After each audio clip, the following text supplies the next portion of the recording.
Hey, everybody. We talk a lot about the future of business on Punk Rock HR, but it's hard to look forward when you're stuck in the past, especially if your payroll and HR systems are there too. That's why I'm so excited to tell you about Intuit QuickBooks Payroll. QuickBooks isn't just accounting software. QuickBooks Payroll is your command center that connects payroll, time tracking, HR, and your financials in one place. Get real visibility into every dollar, every hour. No juggling systems or passwords. Since QuickBooks Payroll connects payroll, time, and accounting, you get a full financial picture and can make smarter decisions on the fly with full visibility. Stop letting outdated systems hold you back. Build the future of work your way. Learn more today at quickbooks.com/payroll. RepCap is proud to support Punk Rock HR. We're B2B content marketing consultants that combine a journalist's curiosity with a marketer's creativity to tell clear, human stories that connect. From strategy to execution, we partner with brands to turn ideas into thought leadership and get real results. Want to learn more? Head over to repcap.com. There's so many barriers to so many things. And I just think if we were able to all live in this sex positive, queer positive world, it really could genuinely save lives, by reducing unintended pregnancies, maternal deaths. A lot of people don't have the money to have children and things like that. The care system, the foster care system is filled with children. And it's just, there feels as a really vicious cycle going on. Hey, everybody. I'm Lori Brudeman, and welcome to Punk Rock HR. My guest this week is Amari Leigh. She's a sex-positive social media and virtual assistant agency owner, a certified sex coach, and accredited in sex, kink, and relationship education. Amari is on the podcast today because about a year ago, I was on LinkedIn looking for people who talk about abortion because y'all know how I feel about that, and she popped up. And over the past year, I've watched her as she's grown her business, as she's worked with nonprofits and all sorts of businesses in the UK and all over the world to help them get their messages out about living healthy and being your true self in a world that can be a little bit cruel. So if you're interested in just meeting someone new and cool, Amari is terrific. I think you're going to have a lot of fun with this conversation. I know I did. So just sit back, get your favorite drink, whatever that is, and get ready to meet someone great, Amari Leigh, on this week's Punk Rock HR.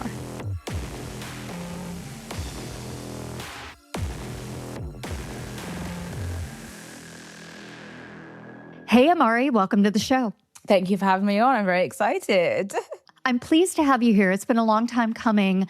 I went on LinkedIn over a year ago and typed in the word abortion, and you came up in my feed. So we're going to talk all about that today. But before we get started, could you please tell us who you are and what you're all about?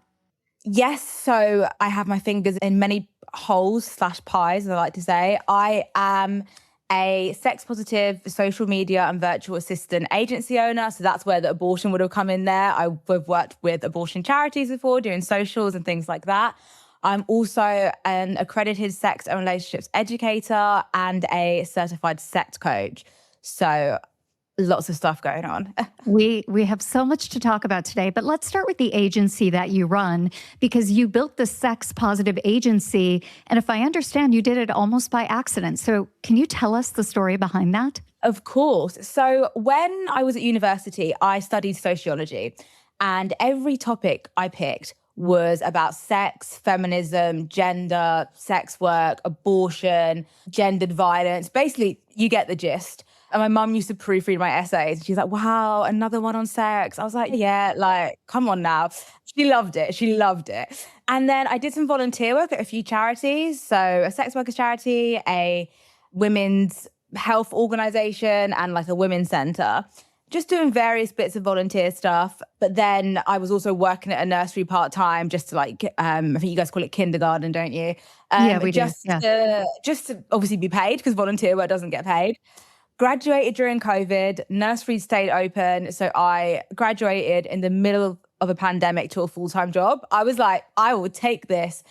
Absolutely loved it. Wanted to go down the childcare and education route. That didn't work out. Ended up getting very ill, was signed off work for 4 months. It was a bit of a shambles. And then I was like, well, what do I want to do? I've worked in childcare and education for 8 years now. And then I sent off my CV to a bunch of different charities, some like reproductive justice charities, sexual health charities, basically anything where I could find their email, and was just like, here's my CV, keep me on file, please. And then someone got back to me and said they need a VA, but I need to register as self-employed. I was like, okay, never heard of it. A little bit of extra money on the side. It was honestly like an extra like £100 a month or something. And I was like, yeah, okay, I'll do that. Reached back out to everyone I'd messaged and said, oh, by the way, I can do some freelance stuff for you if that's appropriate. Got another client. And then things just spiraled really quickly. And now I'm like a full-blown agency. We've worked in 17 countries with over 100 businesses. During that time, I decided I want to become a sex coach and educator. And yeah, now here we are today. Amari, before we go any further with the podcast, the work you do in your agency comprises a lot of different things, but you've used the word VA. And I wonder if you can describe what that work is among the other things that you do. Yeah, of course. So a virtual assistant is kind of an all-encompassing role. So you've got virtual assistants who some just do admin, some do social media, but essentially a virtual assistant is a freelance professional who provides a specialized service to clients remotely. So what that looks like for us is we all work remote. So my whole team is based in the UK, but we work globally.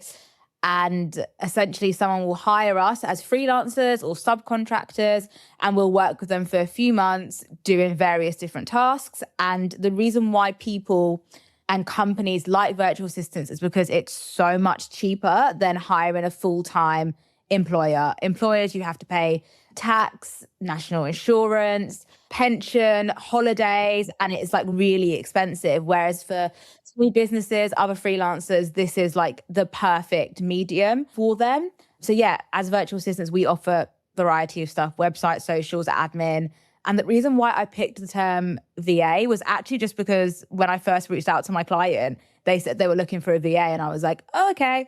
So yeah, it used to be like a virtual assistant agency, but then I expanded it to virtual assistant and social media because everyone just wanted support with their socials.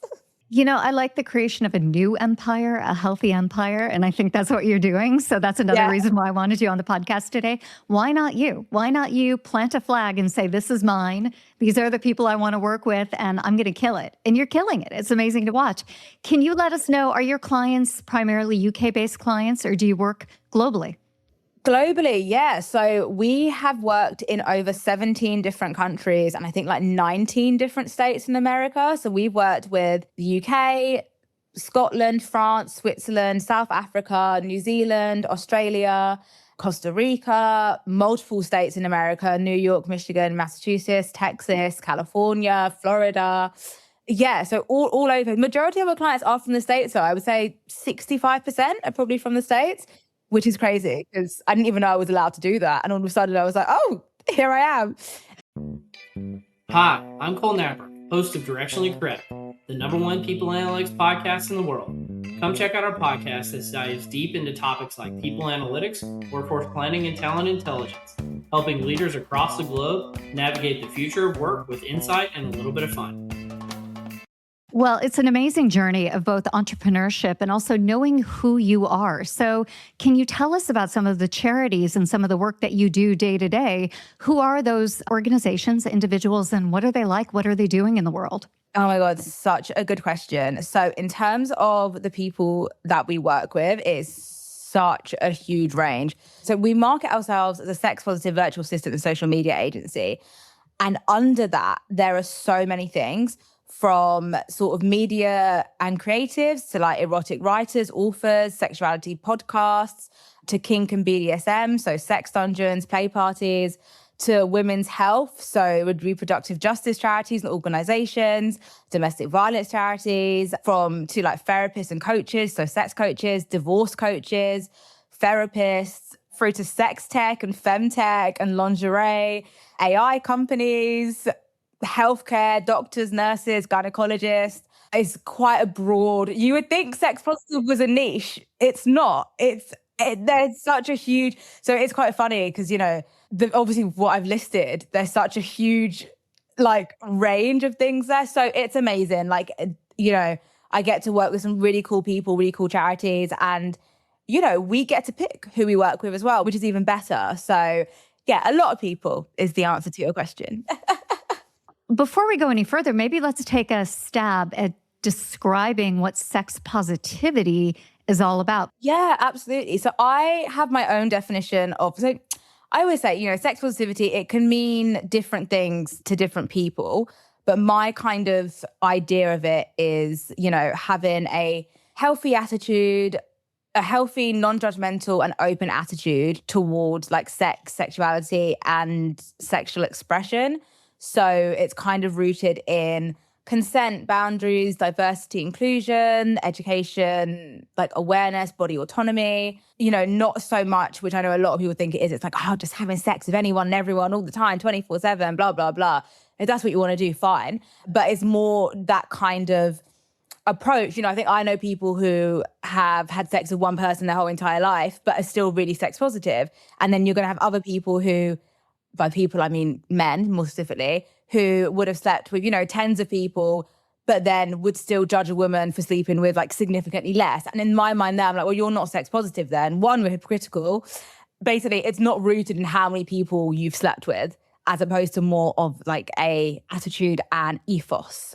So it's about creating a culture of positivity and curiosity and not necessarily judging someone for the choices they make in their personal and private lives. And I think this is where your story gets interesting to me, because you built this sex positive agency with clients who may face social media censorship or shadow banning, or just, I think, being judged within their own communities. So can you talk a little bit about censorship and shadow banning online and what some of your clients may face just in general from their other business community members?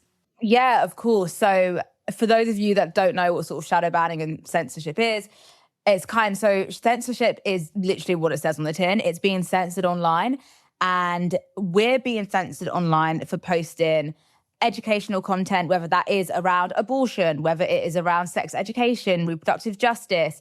I know, especially in the States, a lot of political stuff, in my opinion, the wrong political stuff, it gets censored. And there's no way around it. There is, but censorship as a whole. So when we say we don't want censorship, we don't mean that everything on the internet can be out in the open. Sadly, as we know, the internet is a horrible place, and there is stuff that we cannot even imagine that's on the internet.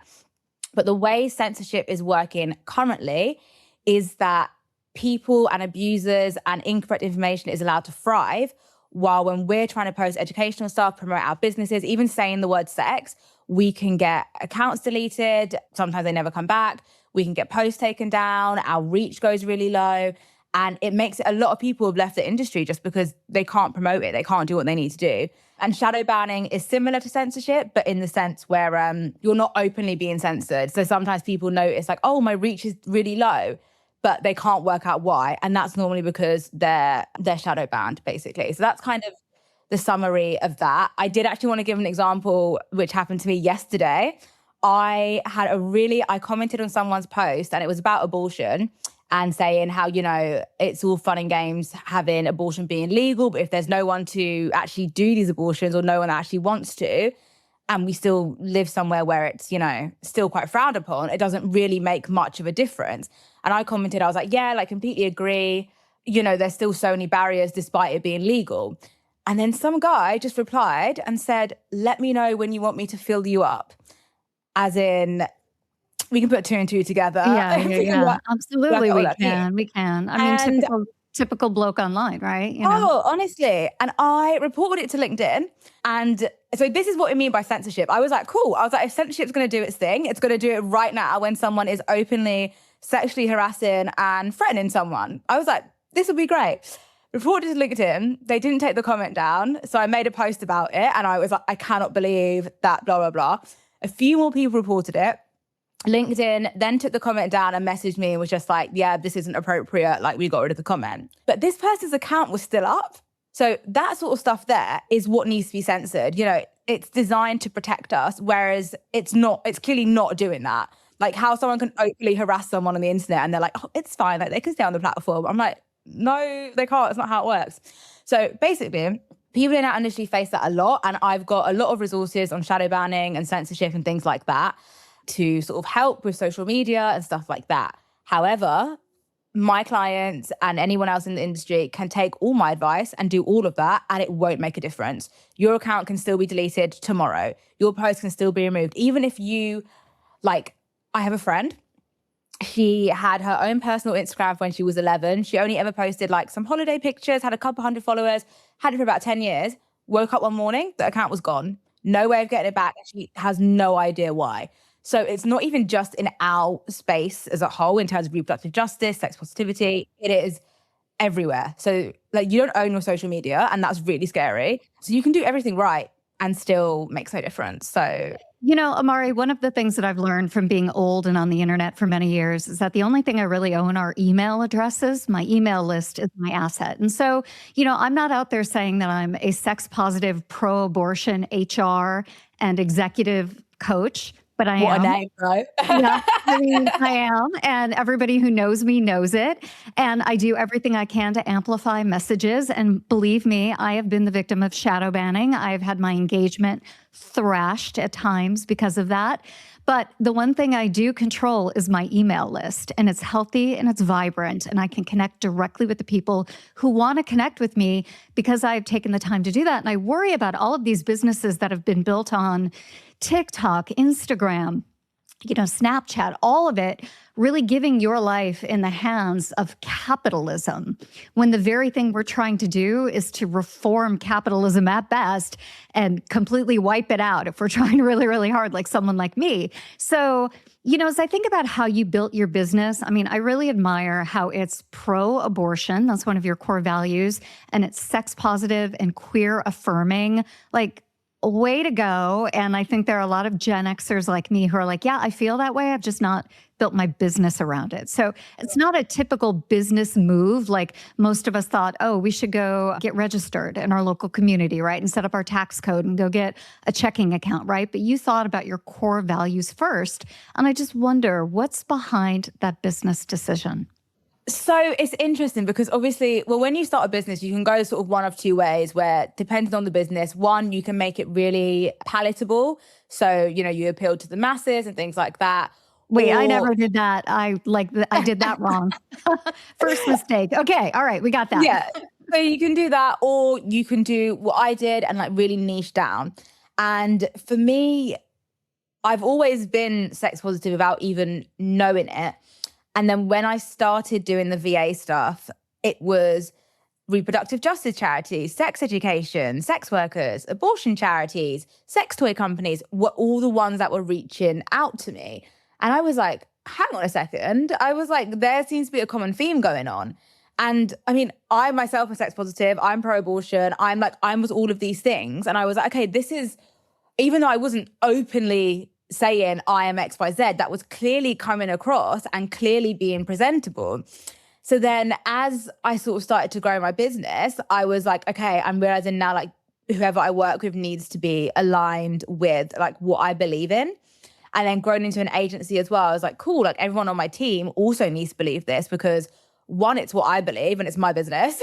And two, it's clearly, like from a business standpoint, it's also what's attracting clients as well. Like without me even noticing, these are also the clients that I want to work with. Like I want to work with people that talk about abortion. I want to work with people that talk about sex. I love hearing people living like an alternative lifestyle. So yeah, it kind of like, I say it chose me, but it's like we kind of were already together without me even realizing. And then it was only when I was making the business where I was like, oh, I need to put these into words now. But clearly I was radiating that vibe anyway, because those were the sort of clients that were coming to me. And damn, was the best thing I did for my business. Hey, this is William Tinka.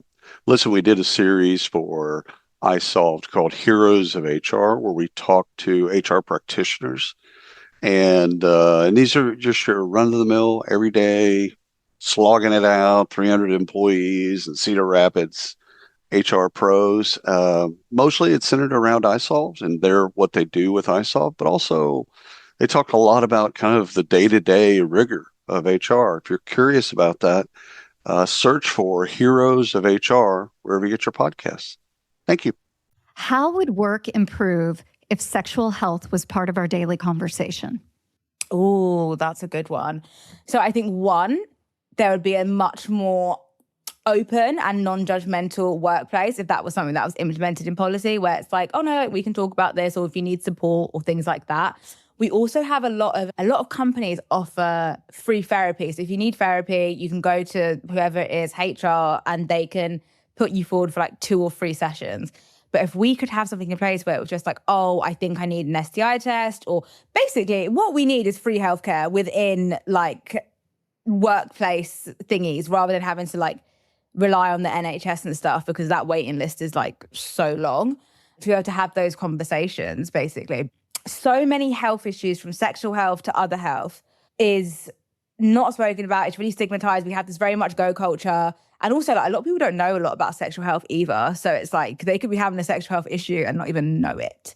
You know, Amari, as you talk, I am struck by how much we avoid the root causes of problems in our society, no matter what country you're in, and how sexual health, reproductive freedom, being one's full self is really just a reflection of good health. And if we allowed people to have affirming care, whether they have the flu or whether they're stuck in the wrong biological body, we would be a healthier society, more productive. Our companies would be more profitable. We wouldn't be rolling around in the mishigas of the 20th century where we're arguing about like social fights that we had back then. We wouldn't need AI because we would be so productive because we're not mired in stupid arguments about abortion and religion and morals. So that's why I really wanted you on the podcast today, to really think through what's it like, what is it really like to be pro-abortion? What's it really like to be in favor of queer communities? Because what it means is that we are all allowed to be our best selves and we can improve the world. I want to get your reaction to that. What do you think about that? Amazing. I think, investing in sexual health, whether that's comprehensive education, talking about contraception, STI prevention, actually having abortion access, in terms of, as I said, going back to the beginning of the podcast, where, okay, abortion's legal in the state. Oh, but there's no one who wants to perform it, or no one who's interested. Or whenever you go to a clinic, there's people outside, like with their little protest signs being annoying. Things. There's so many barriers to so many things. And I just think if we were able to all live in this sex positive, queer positive world, it really could genuinely save lives, by reducing unintended pregnancies, maternal deaths. A lot of people don't have the money to have children and things like that. The care system, the foster care system is filled with children. And it's just, there feels as a really vicious cycle going on. And I feel like, not there's one way to fix all of it. Obviously there's not, but something needs to just cut that cycle and really, just reinvest in what's actually important. Well, I like the point that you made about, sexual health just being health. And I think about this all the time because the call for, national health care that's actually accessible, education that's actually meaningful, experiences in art and nature, like we all deserve that. It's all our birthright. And yet it's held back in racist, sexist, homophobic ways. It can be very depressing. I wonder what gives you hope right now. Such a great question, because honestly, not much gives me hope. You're younger. I was hoping something would give you hope because I'm so sorry. I wish I could pretend to be positive. I think the only thing which I love seeing at the moment is with sort of younger millennials, Gen Z, what's below Gen Z, Gen Alpha. Everyone is, because we have social media, we're able to be way more vocal, which obviously you could be vocal back in the day, but now it's on such a wide, massive platform, which, I like to think hopefully that would make a difference, just because we have more access. We can tweet politicians. We can slide into their DMs. Like, that's crazy. What do you mean? So I like to think that in itself, we have so much information at our fingertips. So I think, to be bigoted now in this day and age is but you have the internet. You can literally learn yourself about something. Someone else can teach you, I mean, the internet is both a blessing and the curse. Let's not pretend the internet's a great place. But yeah, I think that's kind of the only thing where I'm like, yeah, that could be good. But overall, it is, I worry a lot. I can't pretend that I'm like, oh, things are going to get better because, yeah, I just don't know. Well, from your lips to the universe's ears, that things get better.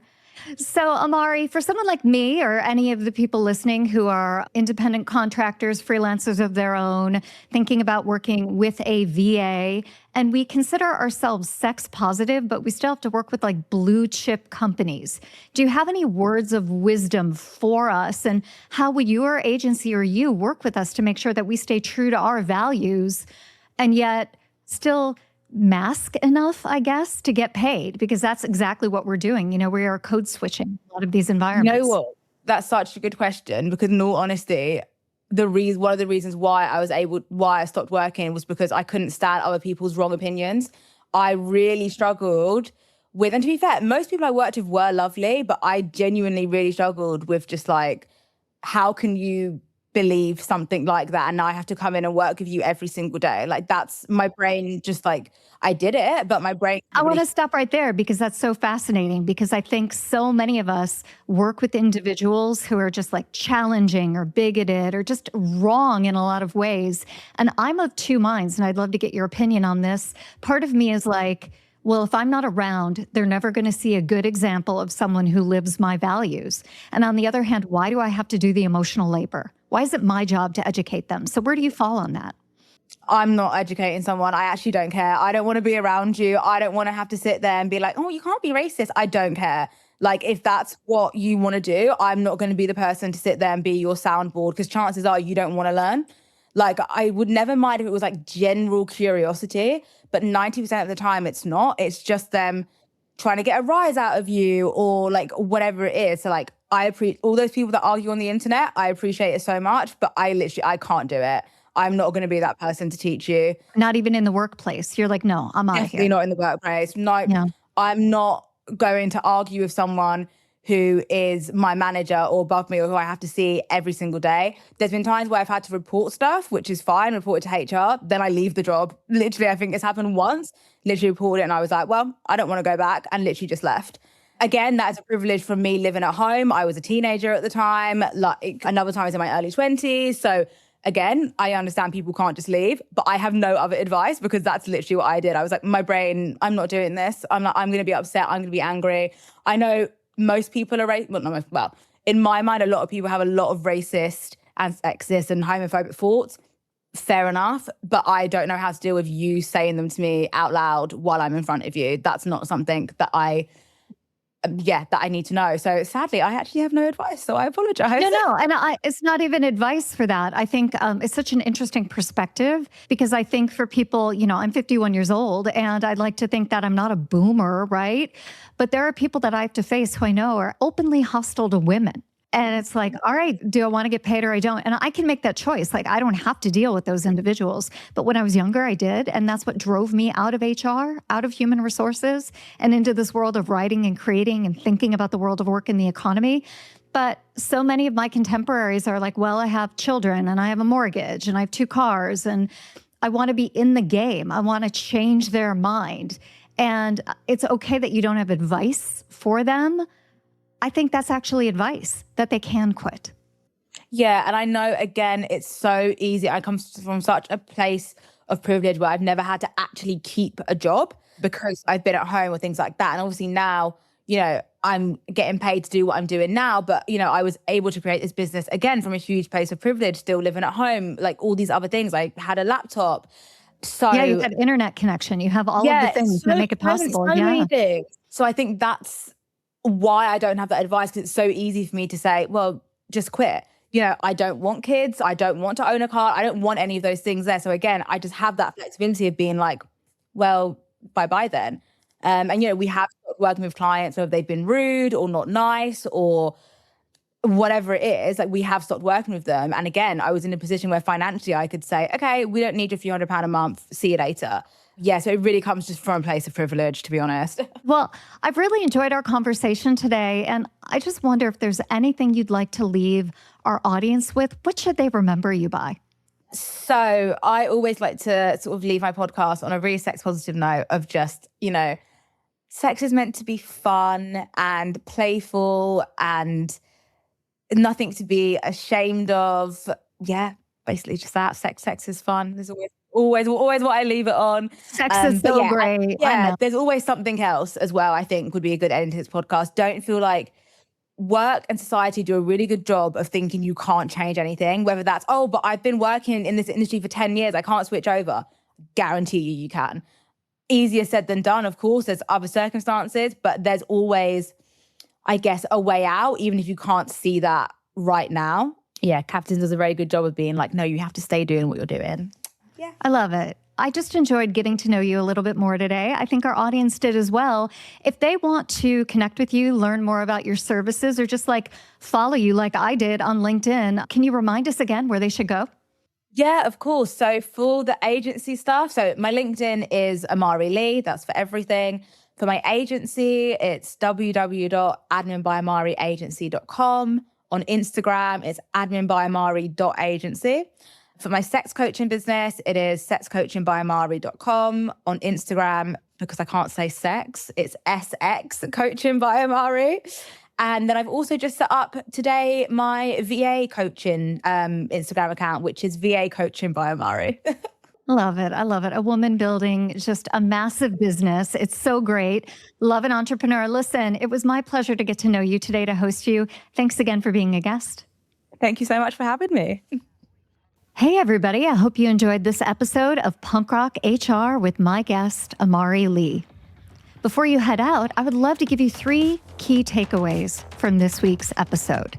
Number 1 is that sex can be a good thing, and we should probably allow people to be themselves and be healthy in order to create a positive society that's actually productive and efficient and can do good things in this world. The second is that you can indeed build a business around your values. Amari has very specific values about how the way the world works, and she's been able to craft a business.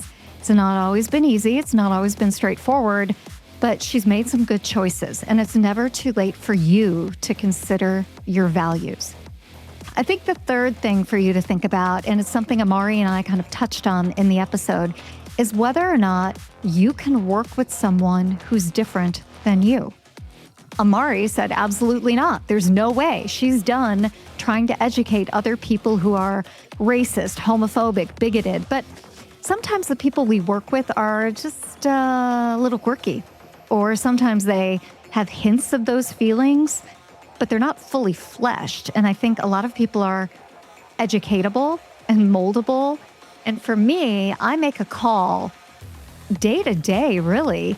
When I think someone can learn and grow, I stick around and I make an investment. But if I think they're a lost cause like Amari, I am out of there. I wonder what your key takeaways for the episode are. So if you have any thoughts, feel free to reach out and let me know. Punk Rock HR is produced by RepCap. They're a B2B content marketing agency who help organizations tell clear human stories that connect. Whether you need strategy, customer interviews, or full production support, RepCap turns complex ideas into compelling content that moves business forward. Learn more at repcap.com. Punk Rock HR can also be found on the Work Defined podcast network, along with hundreds of other work-focused shows. To listen or learn how to advertise, head on over to workdefined.com. That's WRK defined.com. And finally, if you enjoyed this episode, please leave us a 5-star review wherever you stream it. It really helps the show. Now that's all for today. I've got some advice for you. Be safe, be kind, and don't sell out.